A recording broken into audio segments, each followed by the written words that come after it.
Hi friends, it's John, and I am very pleased to introduce you to the JRB Hitch. This is a hitch I devised for use on a tree trunk.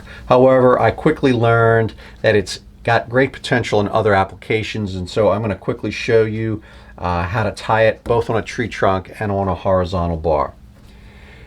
Some properties of the hitch. First, it is a quick release hitch, meaning that you can tug on a release line and the entire knot disappears. Sometimes we call these exploding hitches or quick release hitches. It's very secure and strong, and it's capable of taking a load either in a lengthwise direction down the tree trunk, perpendicular outward, or lengthwise up the tree trunk. It takes load well in all directions. It's tied in the bight. You don't need the end of the rope to tie this hitch. It's tied in the bight, and so therefore there can be plenty of extra rope. Should it be tied in a canopy, the release line could hang down to the ground and be released from the ground. Even after extreme loading of the hitch, after a load is released, it can be untied with ease. And so now I'm going to get on with the business of teaching you how to tie it. So we'll start by releasing it. It's gone. All right, so we start with step one is merely taking a length of the rope where the left side will be my load side and the right side will be my release side. That's just the convention I have adopted. Of course, it transposes. I then pass that without any intersection of or overlap of the ropes around the back of the tree trunk until the top two lines are touching. So that's my load line on the left, went around the top, touches, goes back around, and becomes my release line. Now, if you're familiar with the Highwayman's hitch, that's really all that's left to do here. We're going to form a Highwayman's hitch on these two strands of rope, but we're going to do so using the release line in this fashion. I reach through the outer loop here that was formed when I passed this around the tree, bring it up and over, and then with the release line, go up and around the back, and then up and form a loop inside of that bight. So this is effectively a Highwayman's hitch. And at this point, the hitch is effectively tied, but it hasn't been dressed and set. I do that in one series of motions. So what I do is I grab the loop with my right hand. I'm going to reorient so you can see what I'm doing. And I grab the load line in my left hand. And I pull firmly with the load side. And with my right side, I make a left-right ratcheting motion. And that facilitates the fact that these lines are both turning in opposite directions and being drawn tight to the tree trunk. In that motion, I've snugged up the inside of the hitch as well as gotten it tight around the tree. And it doesn't need to be extremely tight. It only needs to you need to see no visible gaps. Now the inspection process works this way. First, you can't see this, but I'll reach around the tree and make sure that the ropes, the two strands, are not overlapping.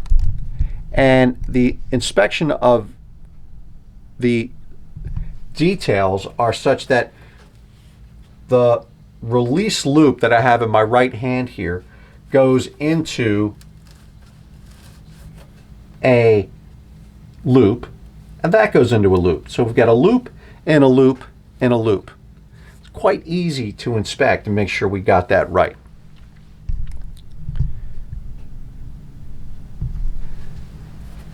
And to spill it, there we go. So I'm going to retie it and then show you how to lock it. Okay, so there's my length of rope with the load line on the left, release line on the right, around the back of the tree. Touch the two lines up on top, reach through and pull out a bight, up and around.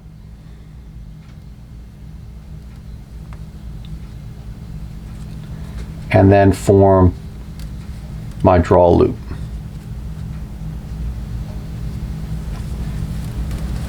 Bring that around and ratchet it in.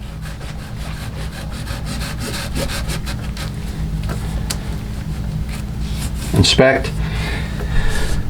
So we wouldn't want any accidental tugs of this line to cause the entire knot to release. And so there are several ways to secure this. One would be to simply engage an overhand or figure eight knot here. But being a climber, I've always got a beaner handy. My preferred method is to put a beaner on this line, and that way, if this release line were ever drawn, it can't go anywhere. If this line were pulled all the way through, if I were to pull however much rope is on the release line, well, that wouldn't make the knot insecure, because this line cannot be released and therefore it remains secure. So this is adequate protection from any kind of accidental spilling of the knot. Okay, so now I'm going to transition to the variant on my right, which is tied on a horizontal bar. So like many knots, starting with the Prusik, the number of wraps we take around an object incrementally distributes friction on that object. And an object like a tree trunk, which provides a lot of natural friction, won't need as many wraps to be as secure as a smooth horizontal bar. So with this variant, I have gone around the tree trunk once, as I showed in the demonstration, and this time I've gone around 3 times, and I'm better able to harness the friction on the object itself, really just borrowing principles from the frictionless hitch. So I'm going to go ahead and release this and then retie it. So the first time I tie it, it's just going to be the standard method. So I'm doing everything exactly the same as here, just 90 degrees transposed. So it's load on the left, release on the right, up and over,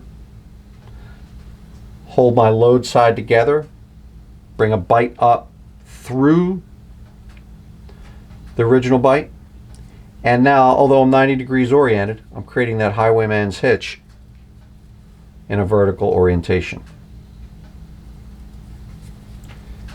And this being my trigger loop, as I call it. Now, when I draw this tight, I don't even need to use that ratcheting motion here, because it's so smooth. That bar is so smooth, and kind of an indicator that I could do better. I could burn more friction if I used more wraps. And so I'll retie it in that fashion. So this is only in effect when I really want to get the maximum strength possible, but I can feel there's not a lot of friction there. I'll go around a second turn. I feel more friction. Go around a third time. And now the amount of friction provided by 3 wraps, that feels about the same as this tree did with 1. And so I'm going to pause there and go ahead and finish the knot. So pinch together the load lines, a bite up and through, around the back,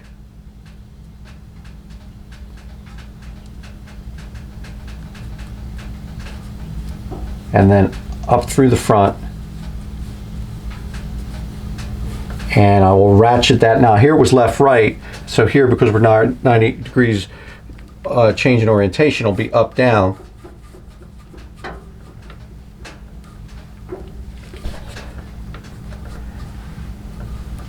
And so there you have it, ready to take load, and quite strong and efficient.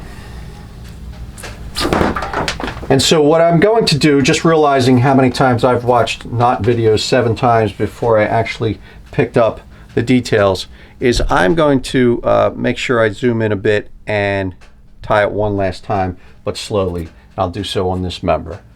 So here's my loop around. I just want to make sure you can see the mechanics of what's going on here. got those lines pinched together. I go through and bring up a bite.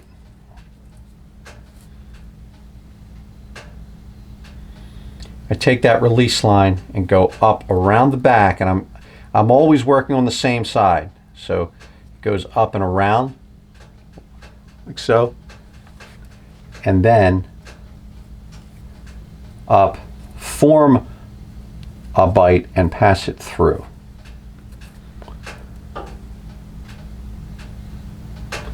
So that's the formation of it, and the setting. A little technique here. If I were to do this a little more choppy, it would just cause these bands to separate, and in this fashion they stay together really nice and tight. Less to dress, takes load immediately. I generally like to leave a fairly long loop, and again to spill it. So there you have it, the JRB Hitch. I look forward to your feedback, and I look forward to the circulation of this video and our journey to come. Thank you.